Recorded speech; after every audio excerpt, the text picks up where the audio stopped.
Start.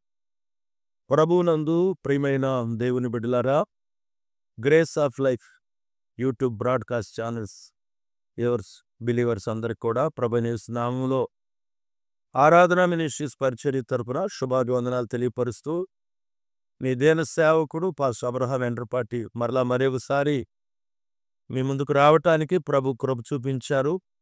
దేవుని యొక్క మహాకృపను బట్టి దేవుని సన్నిధిలో అపోస్తలుడైన పౌలు గారు కొరింథీయులకు రాసినటువంటి మొదటి పత్రికలో 15వ అధ్యాయం 58వ వచనంలో పౌలు గారు ఈ రీతిగా సెలవిస్తూ ఉన్నారు.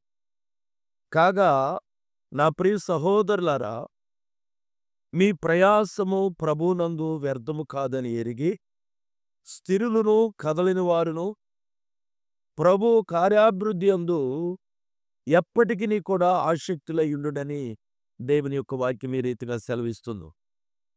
ప్రియ దేవుని సంగమా, ఈరోజు మనుష్యుడు మనం గమనించినప్పుడు దేవుని వాక్యం ఏం చెప్తుందంటే, మీరు ఏకునే లేచి చాలా రాత్రి అయిన తర్వాత పండుకొనుచు కష్టార్జితమైన ఆహారము తినుచుండుట వ్యర్థమే, తన ప్రియులు నిద్రించుచుండగా ఆయన వారికి ఇచ్చుచున్నాడు.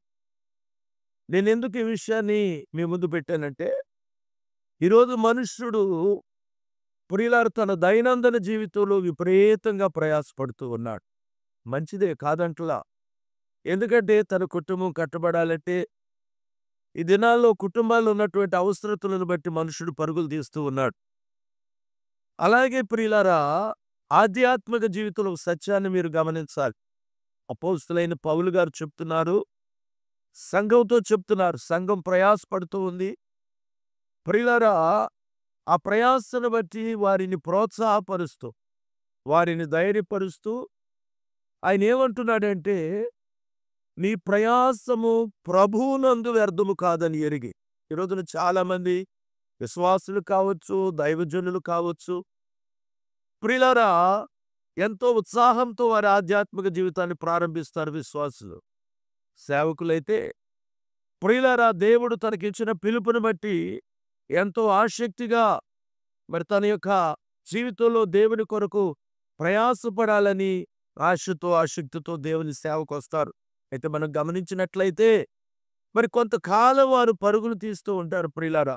కానీ వారు ఆశించినటువంటి ఆ ఫలభరితమైనటువంటి ఆ దీవెన వారికి కనబడినప్పుడు ఒకంత వారు నిరాశతో వెనక్కి వెళ్ళిపోతూ ఉంటారు, కృంగిపోతూ ఉంటారు. ఎంత ప్రార్థన చేసినా, లేకపోతే ఎన్ని గృహాలు దర్శించినా అని సేవకులు కావచ్చు, విశ్వాసులైతే మరి మేమెంతో కష్టపడుతున్నాం, దేవుని సన్నిధిలో నమ్మకస్తులుగా ఉన్నాం, మాకు వచ్చిన దానిలో దేవునికి ఇస్తున్నాం, మరి దేవుని సన్నిధిలో ఏ పరిచర్య ఏ పని మాకు అప్పగిస్తే ఆ పనిలో మేము నమ్మకస్తులుగా ఉన్నాం, కానీ మరి మా ప్రయాసకు తగినటువంటి ప్రతిఫలం కనపట్లేదని ఒక్కొక్కసారి నిరాశతో వెనక్కి వెళ్ళిపోయే పరిస్థితులు కూడా ఉంటాయి. గమనించండి, ఇక్కడ పౌలు గారు ఏం చెప్తున్నాడంటే, ప్రభువునందు మీరు పడుచున్న ప్రయాస వ్యర్థము కాదు, వ్యర్థము కాదు అని మీరు ఎరిగి ప్రియులారా, విశ్వాస జీవితంలో, ఆధ్యాత్మిక జీవితంలో, పరిశుద్ధతలో, నీతిలో, భక్తి విషయంలో మనం ఎలా ఉండాలని పౌలు గారు చెప్తున్నాడంటే, స్థిరులుగా ఉండాలని ప్రభు చెప్తున్నారు. ప్రియులారా, కదలని వారిగా ఉండాలని ప్రభు చెప్తూ ఉన్నారు. ఇంకొకటి, ప్రభు కార్యాభివృద్ధి యందు, చూసారా, దేవుని కార్యముల విషయంలో ఎప్పటికీ కూడా నీ ఆసక్తిని అనేది నువ్వు ఏమాత్రం కూడా విడిచిపెట్టకూడదని దేవుని వాక్యం చెప్తూ ఉంది. ఒకవేళ నువ్వు చేసే ప్రార్థనకు ప్రియులారా, ఇదిగో ఈ వారంలో జవాబు రాకపోవచ్చు, ఈ నెలలో జవాబు రాకపోవచ్చు, ఇదిగో మార్చి ప్రారంభించబడింది, ఈ సంవత్సరంలో మార్చి మాసంలో మనం ఉన్నాం, మరి ఇప్పటికి కూడా నీ యొక్క ఆ ప్రార్థనకు జవాబు రాలేదని కురిగిపోతున్నావేమో. కంగారు పడొద్దు. దేవుని వాక్యం ఏం చెప్తుందంటే, దేవుని పని పట్ల, ప్రయాస పట్ల అది వ్యర్థం కాదని మొదట నువ్వు తెలుసుకో. రెండోది, దేవుని సన్నిధిలో స్థిరంగా ఉండటానికి ప్రయత్నం చేయి, కదలని వారిగా ఉండటానికి ప్రయత్నం చేయి. ప్రభు కార్యాభివృద్ధి యందు నువ్వు ఎప్పటికీ కూడా ఆసక్తిగా ఉండటానికి నువ్వు ప్రయత్నం చేయి. ప్రియులారా, పరిశుద్ధ గ్రంథంలో లూకా సువార్త మనం 5వ అధ్యాయము 5వ వచనాన్ని గాని మనం పరిశీలన చేస్తే, అక్కడ దేవుని సన్నిధిలో ఒక ఆశ్చర్యకరమైనటువంటి సంగతిని మనం గమనిస్తాం. అదేంటంటే ప్రియమైన దేవుని బిడ్డలారా, ఈ సీమోను దేవుని ఆ యొక్క తన ఆ గలిలయ సముద్రములో, ఆ తిబేరియా సముద్రములో, ఆ గెన్నేసరెత్ అనే సముద్ర తీరాన ఆ రాత్రంతా కూడా తను ప్రయాసపడ్డాడు. తను వలలు వేశాడు. తన ఓడను లేక తన బోటును సముద్రములో తిప్పాడు. ఆ రాత్రంతా ప్రయాసపడ్డాడు. కానీ తనకేమీ కూడా దొరకనట్లుగా మనం చూస్తాం. అందుకని లోకాసు సువార్త 5వ అధ్యాయము 5వ వచనాన్ని మనం గమనిస్తే, ప్రియులారా ఆయన అంటున్నాడు, సీమోను ఏలినవాడా, రాత్రంతా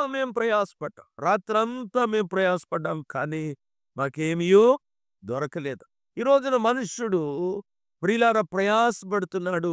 ఇక అక్కడితో ఆగిపోవటం గమనిస్తాం. ఈరోజు వ్యాపారాలు కావచ్చు, ఉద్యోగాలు కావచ్చు, లేకపోతే వారి పంట పొలాలు కావచ్చు, వారి చెరువులు కావచ్చు, వ్యవసాయం కావచ్చు. ఈరోజు మనుష్యుడు ఏం చేస్తున్నాడంటే, ఇదిగో ఇంత ప్రయాసపడ్డాను కదా, నాకేమీ కూడా దొరకలేదు కదా, ఇక నేను ఎందుకులే ప్రయాసపడేదని, ఇదిగో ఎంత నష్టపోయాను, ఆర్థికంగా నష్టపోయాను, శ్రమపరంగా నష్టపోయాను, సమయం పరంగా నష్టపోయాను, ఎంత ప్రయాసపడినా మరి నా చేతుల్లో ఏమీ మిగలటం లేదు, నేనెందుకు పనికిరాను వాడినని నిరాశతో, నిస్పృహతో కృంగిపోయే సందర్భాలున్నాయి ప్రియులారా. ప్రియమైన దేవుని బిడ్డలారా, అయితే ఇక ఉదయకాలంలో నేనేం చెప్పాలని అనుకున్నానంటే, ప్రభు అంటాడు, నశించిపోయేటటువంటి దానిని వెతికి రక్షించడానికి ప్రభు ఈ భూలోకానికొచ్చా. చూడండి, రాత్రంతా సీమోను ప్రయాసపడటం ఎవరు చూశారంటే, నా ప్రభువైన యేసుక్రీస్తు వారు చూశారు. ఆ ఉదయకాలంలోనే ప్రియులారా సీమోనున్నటువంటి ఆ సముద్ర తీరానికి ప్రభువైన యేసుక్రీస్తు వారు వెళ్ళినట్లుగా మనం చూస్తున్నాం. గమనించండి ప్రియులారా, ప్రభువారికి చెప్తున్నాడు, రాత్రంతా కూడా నేను ప్రయాసపడ్డాను, మరి నాకేమీ దొరకలేదని చెప్పాను. అయితే గమనించండి, ఒక మాట అంటున్నాడు, ఏంటో తెలుసా? ప్రభువా, ప్రయాసపడ్డాను, నాకు దొరకలేదు, కానీ అయినను నీ మాట చొప్పున వలలు వేతునని సీమోను వలలు వేయటం జరిగింది. తర్వాత మనకు తెలుసు ప్రియులారా, విస్తారమైనటువంటి 2 దోణులు మునిగినంతగా ప్రియమైన దేవుని బిడ్డలారా, ఇదిగో చేపలు పడినట్లు చూస్తున్నాం. ఇక్కడ మీకు ఒక విషయాన్ని నేను జ్ఞాపకం చేయాలనుకుంటున్నాను. 8వ వచనంలో సీమోను పేతురు అది చూసి యేసు మోకాళ్ళ ఎదుట సాగిలపడి, ప్రభువా, నన్ను విడిచిపొమ్ము, నేను పాపాత్ముడని చెప్పాను. ప్రియమైన దేవుని బిడ్డ, ఇదిగో ఆయన ఆశీర్వాదము ఎక్కడ వెనకబడిందో పేతురు గమనించగలుగుతున్నాడు. సీమోను గమనించగలుగుతున్నాడు. నాలో అవిధేయతలున్నాయి, నాలో దోషముంది, నాలో పాపముంది, నాలో దేవునికి అనుగుణంగా బ్రతికేటటువంటి ఆలోచనలు, తలపులు లేవు కనుక ఇదిగో ఒకవేళ ఎంత ప్రయాసపడినప్పుడు నాకేం దొరకలేదని గమనించాడు. కానీ ఒక వ్యక్తి జీవితంలోకి ప్రభు వచ్చినప్పుడు ప్రియమైన దేవుని బిడ్డలారా, ఇదిగో మన పాపములను మనం ఒప్పుకొని విడిచిపెట్టిన ఎడల ఆయన నమ్మదగిన వాడును, నీతిమంతుడును, పరిశుద్ధుడును కనుక ఇదిగో మనకి దేవునికి అడ్డుగా ఉన్న ప్రతి విధమైన శాపమనే కాడిని, దరిద్రతనే కాడిని, కరువనే కాడిని, అనారోగ్యమనే కాడిని నా ప్రభువైన యేసుక్రీస్తు వారు విరగొట్టగలిగినటువంటి దేవుడు. శాపాన్ని ఆశీర్వాదకరముగా మార్చగలిగిన దేవుడు, కీడును మేలుగా చేయగలిగిన దేవుడని మనవి చేస్తూ ఉన్నారు. ప్రియమైనటువంటి దేవుని బిడ్డ, వాక్యం వింటున్న నా ప్రియ తల్లి, చెల్లి, ప్రియమైన సహోదరి, సహోదరుడా, ఎగ్జామ్స్ రాస్తున్న బిడ్డలారా, ఉద్యోగ ప్రయత్నాల్లో ఉన్న బిడ్డలారా, ఇదిగో వ్యాపారాలు చేసుకుంటూ కలిసి రాలేదని కురింగిపోతున్న బిడ్డలారా, మీ అందరికీ శుభదినారా.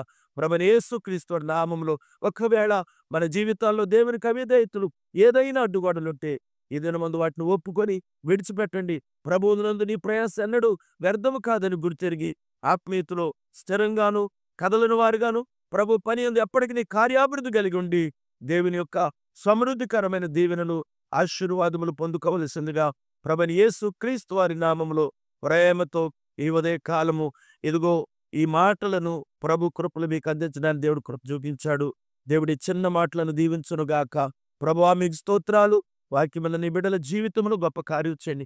గ్రేస్ ఆఫ్ లైఫ్ ప్రభువా, ఎదుగో నాయన ప్రేక్షకులందరి జీవితాలు ఆత్మీయమైన కార్యమును జరిగించు. ఆరాధన పరిచయం దీవించండి. ఈ పరిచర్య కొరకు సహకారులుగా ఉన్న బిడ్డలందరి కుటుంబాలు గొప్ప మేలు జరిగించి కార్యం జరిగించమని యేసు నామములో అడిగి వేడుకొనుచున్నాను మా తండ్రి. ఆమేన్.